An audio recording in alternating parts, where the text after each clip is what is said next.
আজ আমাদের বাড়ি হলো তিনহাট ঠাকুরের মেলা। ব্রহ্মা বিষ্ণু মহেশ্বর এই তিন দেবতাকে একত্রে তিনহাট বলে। আমাদের মধ্যে গরুর বাচ্চা হলে তিনহাট ঠাকুরের মেলার আয়োজন করতে হয়, মানে একটা হরিসভার মতো। আমার কাকির গরুর নতুন বাচ্চা হয়েছে, সেই জন্য আমার কাকির ঘরেই এই মেলাটার আয়োজন করা হয়েছে। আর এইদিকে আমার মা ঠাম্মা কাকি সবাই মিলে এই দেখো পুজোর যোগাযন্ত্র করেছিল, আর আমি আর ঐশী মিলে ফুলের মালা গেঁথেছিলাম। আর এইদিকে দেখো দলও চলে এসেছে, আর দলপতি আমার মামামের হাতে দেখো এই লাঠিটা দিয়েছে, আর এদিকে দিয়ে আমার মামা খুব নাচানাচি করছে। আর বাড়ি অনুষ্ঠান মানেই তো বাচ্চাদের খেলা। গরম পড়েছে, এতদিন এসে একটুও হাওয়ার দর্শন পাইনি, আর আজকে হঠাৎ করে এত হাওয়া দিয়েছে, কারেন্ট চলে এসেছে বলে আমরা রাস্তায় এসে নাচানাচি করছিলাম। আর এইদিকে দেখো গান বাজনা হচ্ছে, তো গান বাজনা শেষ করে প্রসাদ বিতরণ শুরু হয়ে গেছে।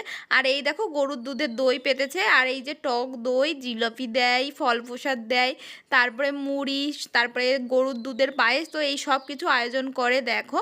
তো যাই হোক বন্ধুরা, সবাইকে তো প্রসাদ বিতরণ করলাম, প্রসাদ বিতরণ করে আমরা নিজেদের মধ্যেও প্রসাদ ডিস্ট্রিবিউট করে তারপরে আজকের ব্লগটা শেষ করছি এখানে। বাই।